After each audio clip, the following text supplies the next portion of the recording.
Muy buenas tardes, amigos. Este es el programa Diálogo del Montonero.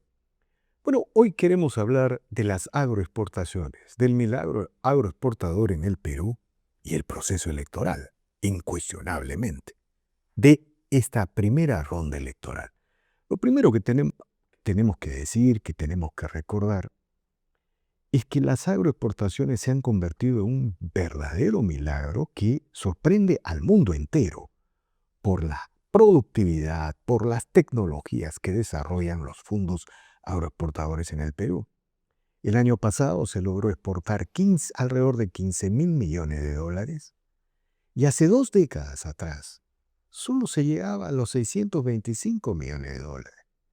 El agro genera más de 1.5 millones de empleos entre directos e indirectos. 1.5 millones de empleos formales. Y, bueno, la agricultura o las regiones agrarias tienen en promedio de pobreza un promedio muy debajo de la media nacional. El paradigma revelador es ICA, tiene 6% de pobreza. Con la última encuesta de pobreza debe tener algo menos. Pero el promedio de pobreza en el Perú está sobre el 25%. Bro, eso es el agro nacional. Y otra de las cosas que hay que subrayarse es que este milagro agroexportador se produce en un pequeño espacio de la superficie agrícola del país, en el 5% de las tierras que se dedican a la agricultura. El 95% restante son pequeñas parcelas, minifundios, la mayoría de las cuales desarrolla una agricultura de sobrevivencia, una agricultura familiar. Entonces, frente a este milagro exportador, que cualquier peruano de buena voluntad, que cualquier hombre con sentido común observaría, admiraría y lo que buscaría es generalizarlo a todo el agro nacional, la izquierda radical, la izquierda antisistema, en esta primera vuelta electoral, lo que ha propuesto es eliminar el modelo agroexportador en el Perú. Lo que ha propuesto es una segunda reforma agraria, santo Dios.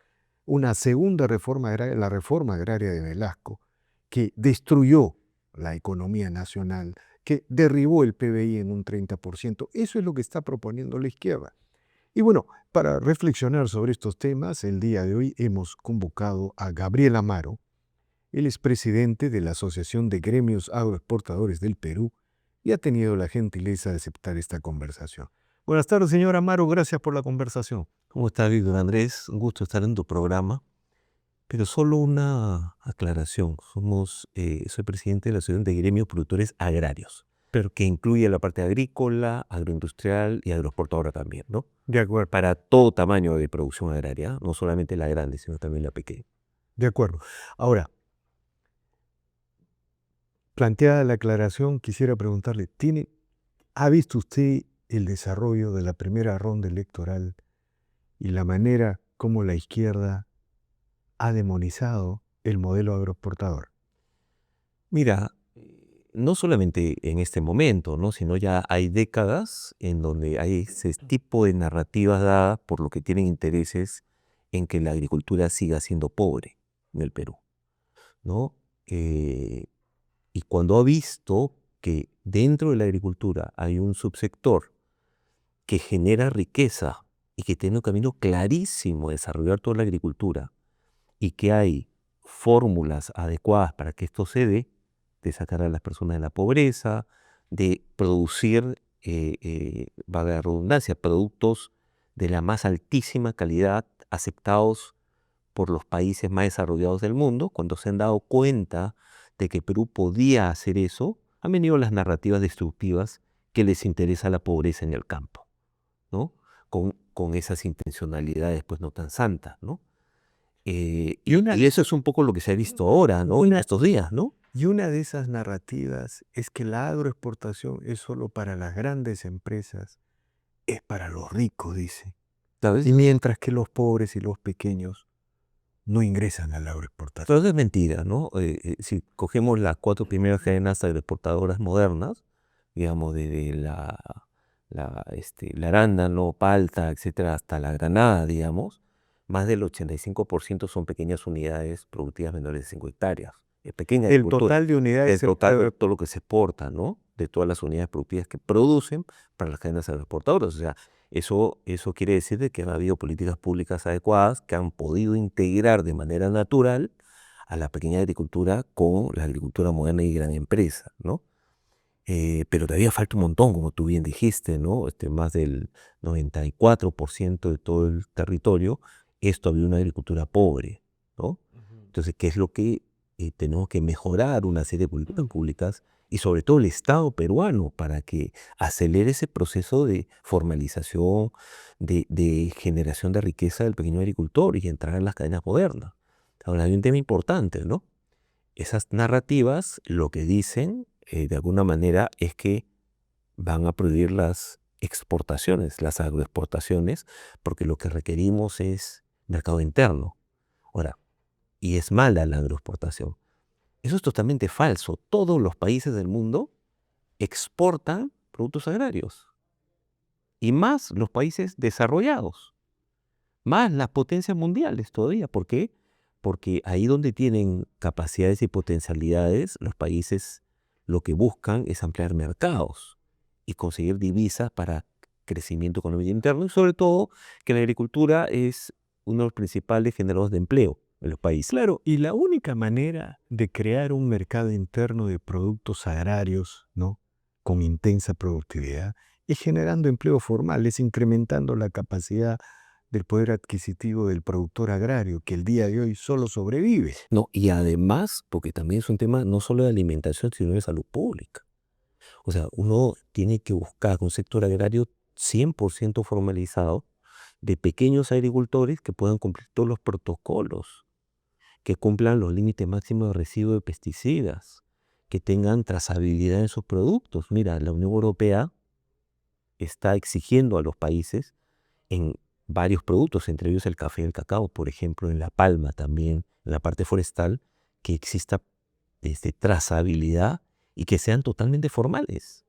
Y acuérdate que el café y cacao es 99% pequeña agricultura y que le falta formalización del lugar de producción, de la tierra, le faltan protocolos, le faltan cumplir procedimientos internos, etcétera, etcétera, etcétera. Que el Estado lo que tiene que hacer es ayudarlos a poder formalizarse, integrarse a esa cadena que pueda exportar a países desarrollados. Ahora, esta relación, 5% de las tierras dedicadas a la agroexportación, sobre todo las tierras que se han ganado al desierto a través de los proyectos hídricos, es un dato realmente impresionante. ¿Cuáles han sido las claves para que este pequeño sector se convierta en el gran motor de este milagro agroexportador? 250.000 hectáreas, ¿no? Sí, Frente a, 300.000, casi 300.000, sí. frente a más de 7 millones de hectáreas del agro nacional. Pero lo primero es seguridad jurídica. Si un país no tiene seguridad jurídica, las personas, no solo las empresas, las personas no invierten.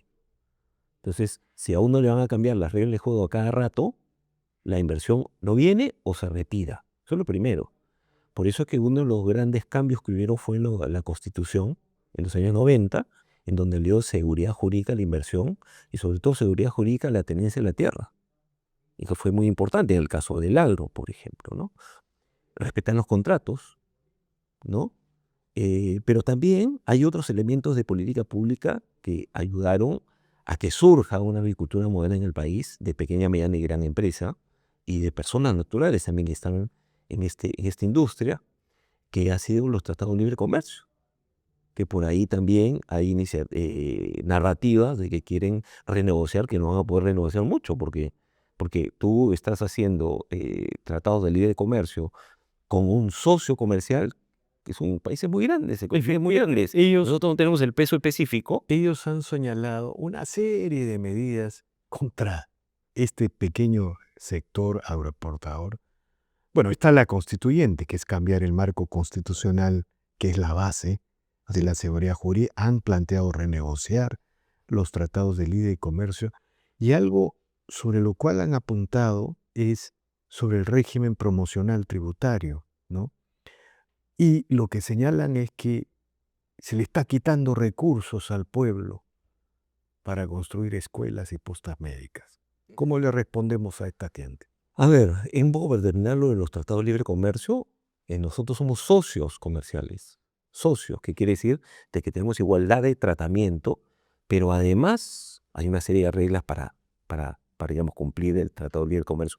Cada uno de los más de 20 tratados que tenemos en el mundo, y en donde ellos nos ponen arancel cero para poder ingresar a los mercados, y eso nos ha permitido entrar en condiciones privilegiadas como socios comerciales. Imagínate lo importante que es. Y el Perú no puede romper su palabra. El Perú no puede decir ahora ya no quiero, porque el Perú ahorita es un país respetado por la seguridad jurídica que tiene, entre otras cosas, por el cumplimiento de los tratados internacionales y por los contratos, ¿no? A ver, pero por otro lado, existe también movimientos que lo que no quieren es la agricultura de exportación, y lo que buscan principalmente es modificar los tratados, modificar la parte tributaria, las leyes, etcétera. ¿Para qué? Para decir de que van a eliminar privilegios, ¿no? Pero el caso de agricultura es falso, perdóneme, Víctor Andrés, porque, a ver, la primera norma que salió, que fue una norma que se adaptó a un sector productivo con la Ley de Promoción Agraria del año 2000, La ley 27.370. 370, que en un momento donde para el caso agrario, formal sobre todo, ¿no? Se cobraba 30% de renta, se decidió ponerlo a 15% de renta. Entonces el análisis es muy sencillo. Con 30% de renta no se exportaba más de 600 millones de dólares, 700 millones de dólares. Con 15% de renta, hoy se ha llegado a más de 15.000, a más de 14.000 millones, casi 15.000 millones de dólares. Pero con 30% de renta, casi no había empleo formal en el agro. Con 15% de renta, tenemos ya más o menos 1.800.000 entre empleos formales y directos e indirectos en el sector agrario, ¿no? Y así podemos seguir sumando. Y además, en el último reporte del INEI, ¿cuál es la región menos pobre en el país? Ica, donde surgió la agroexportación. Entonces, todos aquellos que tienen esas narrativas contrarias a un modelo que funcionó en el país como el agroexportador, en donde no solamente está el tema constitucional, el tema de la ley, que dicho sea de paso, hay una nueva ley agraria muy buena que se aprobó el año pasado en el Congreso, que incluye además una serie de elementos para la pequeña agricultura adicionales y muy potentes. Lo único que van a hacer es que las regiones aumenten su pobreza, porque es el sector que más empleo genera y más riqueza genera en los sectores rurales, donde más se necesitan políticas públicas promotoras. Y esta ley de promoción agraria fue derogada en el 2020 y recién a partir de este año está en camino un nuevo régimen agroexportador, Agrario, agrario. que incluye agrícola, pecuario, agroexportador y agroindustrial. Incluye a la pequeñita persona natural que tiene un pequeño terreno, como la gran empresa también, como corresponde. Hoy en día en el mundo la propia FAO considera el sector agrario como unos sistemas alimentarios. No se para entrenar ni chico ni nada. Y cuando hay crisis todavía recomienda las instituciones internacionales en apoyar a todos, y porque ese sistema es muy delicado. Ahora, hay un sector que señala, ya no desde la izquierda, sino que no debería haber un régimen tributario excepcional, y luego agrega un argumento: la agroexportación ya está consolidada, por eso ha seguido creciendo, a pesar de que no tenía un régimen agroexportador del 2020. ¿Qué le respondemos a este argumento? Está totalmente equivocado, ¿no? Todos los países tienen regímenes promotores para su agricultura.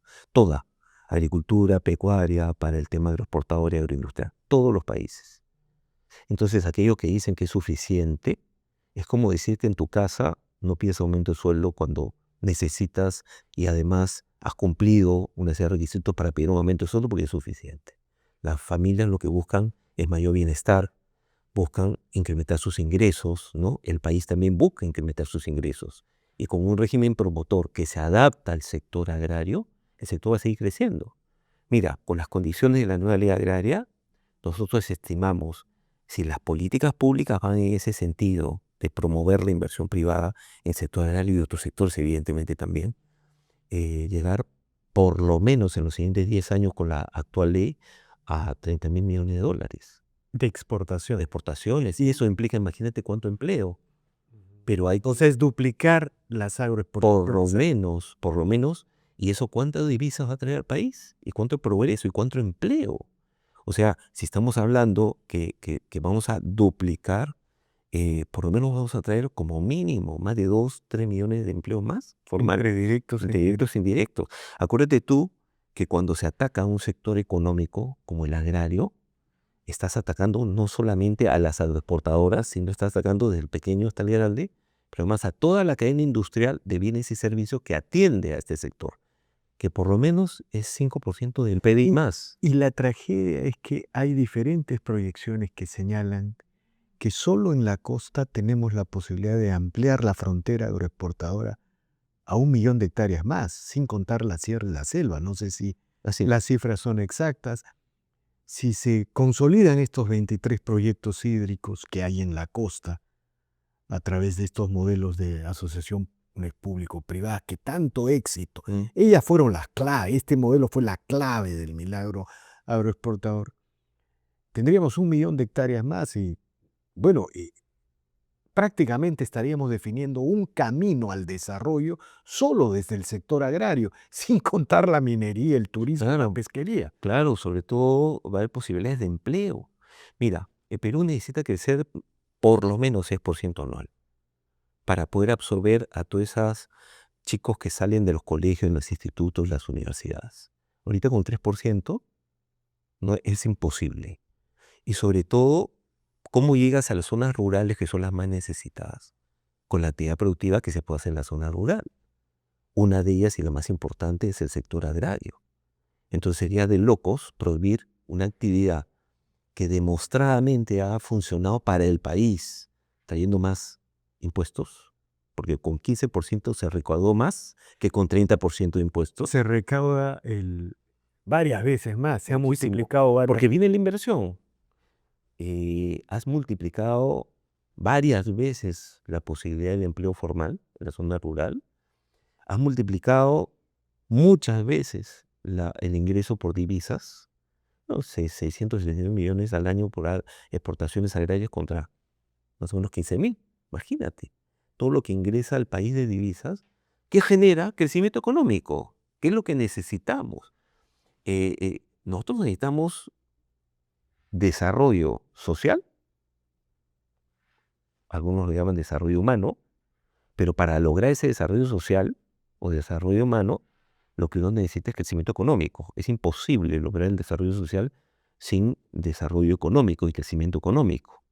Y ese crecimiento económico para el país te lo dan la minería formal y la agricultura, agroexportación, agroindustria formal.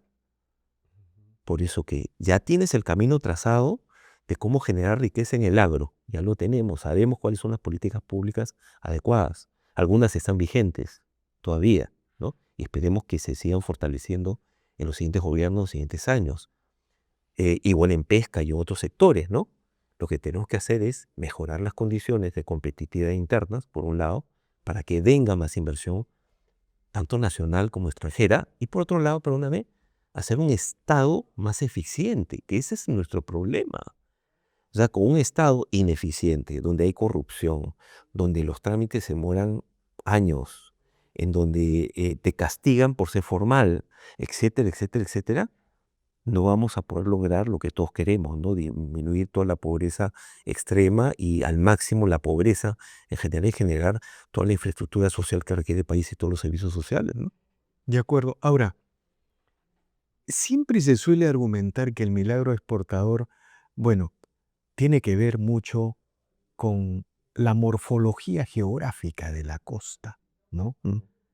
Y se agrega que esto no es viable en la sierra y en la selva, ¿no? ¿Esto es realidad? O, digamos, la agroexportación también es la gran esperanza para los pobres productores de la sierra. A ver, eso es falso. A ver, ¿por qué la agricultura moderna se desarrolla en la costa principalmente? Primero porque para ser eficiente en un sector nuevo tienes que tener más extensiones que una pequeña parcela.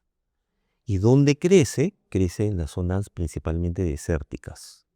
En las tierras que se ganan al Que ganan al desierto. Es la ampliación de la frontera agrícola que se llama. con los proyectos De irrigación, ¿no? O posibilidades en donde había agua y se puede crecer como en Ica, por ejemplo, ¿no? Que hecho ese paso, teniendo ya proyectos de irrigación para Huancavelica e Ica, hay décadas que estamos esperando que exista y que se implemente ese proyecto de irrigación para ambos, digamos, ¿no? Entonces, ese es el primer paso. Pero ¿cuál es el segundo? ¿Cuál es tu mercado? Porque tú no vas a desarrollar inversiones de todo tamaño, formales y modernas, para invadir el mercado local, porque lo quiebras. Algunos dicen hay que eliminar la exportación y toda la producción venga al mercado local. Se va a pudrir. Acuérdate tú, cuando hay exceso de producción de papa, ¿qué pasa? Cuando hay exceso de producción de mango o de limones, ¿qué pasa? ¿No? No, y además se dicen cosas barbarias, ¿no? Este señor Antauro Humala señalaba, no hay que exportar proteínas. Claro, que no sabe lo que está hablando, ¿no? Pero bueno, mira, entonces, ¿por qué surge en la costa? Porque tú tienes que llevarlo a los mercados. Y el gran mercado es el mundo, no solamente el mercado interno, ¿eh? Hablaba de mango, que somos de los primeros exportadores de mango, muchísimo se queda acá, en el Perú. De banano orgánico, muchísimo se queda acá. La zona de la Amazonía, la costa, la sierra comen plátano, banano, ¿no? Y así, todos los productos de exportación, muchos se compran. Pero para poder llevarlos a los grandes mercados, ya teniendo la plataforma de los tratados de libre comercio, necesitas estar cerca de los puertos, cerca de las carreteras, las autopistas. Y lamentablemente no hay tanta integración de autopistas, puentes, aeropuertos en la sierra y en la selva. Acuérdate tú que en los años 2000-2010 había un proyecto de las hidrovías. Pregunta, ¿salió? Hasta ahora no sale. Brasil sí lo tiene, por ejemplo. Entonces, en la selva de Brasil utilizan los ríos para hacer el transporte, ¿no? Y poder exportar, por ejemplo, ¿no? Entonces, ¿por qué nace ahí? Justamente por las facilidades de los puertos, aeropuertos, autopistas, etc. Ahora, ¿se puede hacer en la sierra? Tranquilamente. Sobre todo Por porque ejemplo, ahora mercado. creo que ya se está exportando algunos productos en la sierra. Arándano, por ejemplo, en la sierra de Ancash. Claro, sí, claro. Claro, sería mejor si tuviésemos autopistas. Kion. El quión se hace en Junín, el 90% es de Junín, de la zona de ceja de selva, ¿no? La cúrcuma también, por ejemplo. Granos andinos. Hay un montón de productos que pueden salir por la sierra, ¿no? Palta, hoy día hay muchas hectáreas, miles de hectáreas de palta En la que se sierra. logran en la sierra, en Cusco, en Ayacucho. Y en la Oaxaca. selva están el café, el camu camu. Hay un montón de productos en el cacao, el café, bueno, la selva, el quión mismo también, ¿no? El jengibre, la palma, por ejemplo.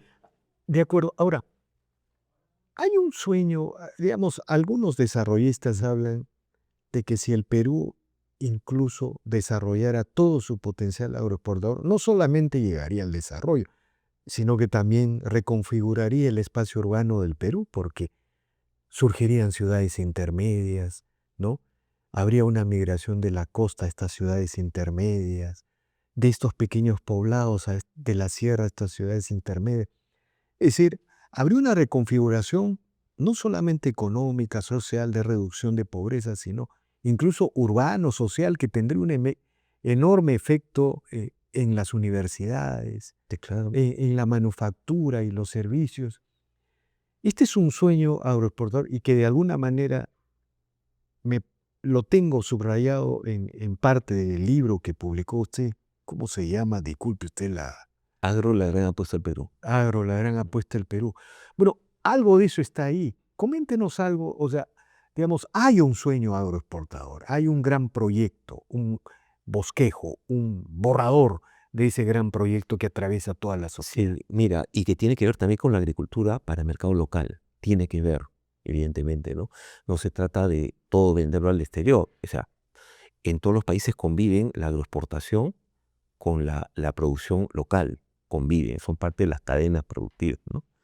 Claro, lo que tenemos que buscar como país, que es parte de lo que buscamos en AGAP, es formalizar a ese 90%, 90 y tantos por ciento de pequeña agricultura, integrarlas a las cadenas modernas productoras para el mercado local y para el mercado exterior, con todos los productos, con toda la potencia que tenemos en nuestra agricultura. Eso se puede hacer, otros países lo han demostrado, en donde pequeñas agriculturas con modelos asociativos adecuados, cooperativas bien puestas, que tengan objetivos claros, indicadores, KPIs, gerencias independientes, etcétera, puedan ser unidades que puedan competir y estar primeros en los rankings agroexportadores. Se puede lograr, pero no lo vas a lograr si quieres eliminar la seguridad jurídica, si quieres eliminar las agroexportaciones, si quieres limitar a las personas en sus derechos, ¿no? Derechos personales y también empresariales, ¿no? De acuerdo. Ahora, el Perú ya es un protagonista mundial de las agroexportaciones, pero puede llegar a ser una especie de potencia mundial, a una especie de despensa agraria del mundo, Mira, o es una a exageración. ver, hasta el año pasado, pero hasta el anteaño pasado que teníamos hace unos 10 días las últimas estadísticas globales del ITC, el Perú era puesto 12 de todos los países del mundo, ¿ya? Puesto 12 en el mundo. Ese es, Ese es, es un organismo internacional que mide todo el comercio internacional, ¿ya? ajá, Eh, y éramos puesto 12 de los principales países agroexportadores en frutas y hortalizas del mundo, puesto 12. Hoy día vi la estadística del año pasado, que me la acaban de pasar. Estamos en el puesto 8. 8, 8. Estamos entre los 10 primeros ya. Y además, el año pasado ya pasamos en agroexportaciones agrícolas a Chile, que que nos enseñó, eran los no, y tenemos de- mucho know-how. Y hay mucha inversión también chilena acá en el Perú, ¿no? ellos tienen 4 décadas, Entonces, nosotros 2 así décadas. es. Entonces, esto de que el Perú es y digamos, puede convertirse en la despensa del mundo, es una realidad. Todo el potencial que tenemos, hay que aprovecharlo más bien. Entonces, yo creo que, a ver, si pensamos bien, digamos, las personas queremos el bienestar para el país, todos. Queremos que las personas salgan de la pobreza, tengan la clase media por lo menos. Queremos ser un país desarrollado. Queremos que todos tengan todos los servicios de luz, agua, educación, todo. Todos queremos eso, ¿no? Pero hay que hacerlo de una manera inteligente. Hay cosas que funcionan y hay que mejorarlas. Todo se puede mejorar. Y es clarísimo que si no hay inversión en un país, no vas a poder hacer ese desarrollo social, De acuerdo. ¿ya? Y para eso, todas las políticas públicas nos tienen que llevar a ser competitivos frente al mundo. No podemos pensar en que el Perú puede ser un país aislado, cerrado y solamente competir entre nosotros, los peruanos. Si nosotros podemos competir con el mundo. Ese es un cambio de chip que hay que hacer a los niños desde los colegios. O sea, tú no compites con el que está en la carpeta de tu costado, tú compites con el que está en Alemania, con el que está en Estados Unidos, con el que está en China, con el que está en Japón o en Chile. Con ese es con el que compites. De acuerdo, de acuerdo. Bueno, señor Amaro, muchas gracias por esta interesante conversación. Bueno, es el sueño del exportador que el Perú tiene que asumir, así como tenemos el proyecto de ser un país minero, ¿no? La idea del cobre como el pan del Perú viene de Chile, ese, como el pan bajo el brazo del Perú. Bueno, la agroexportación puede ser parte de ese sueño, ¿no? El gran sueño agroexportador. Yo alguna vez le escuché señalar a un empresario que si en el Perú surgieran 3 o 4 megaproyectos mineros y 3 o 4 megaproyectos agroexportadores, tendríamos para alimentar a todo el país, ¿no? No es una exageración, pero ese es el papel de la agroexportación. Le agradezco infinitamente por estas declaraciones. Digo, muchas gracias, Víctor Andrés, encantado de estar en tu programa y tenemos que pensar que nuestro país puede ser una potencia realmente, un país desarrollado, pero depender de nosotros, ¿no? Hacer Bueno, hay que adecuadas votar políticas- bien, pues. ade- Hay que votar bien. hay que impulsar adecuadas políticas públicas, hay que atraer inversión para generar crecimiento económico, pero hay que hacer un Estado eficiente. De acuerdo. Le agradezco infinitamente, señor Amaro.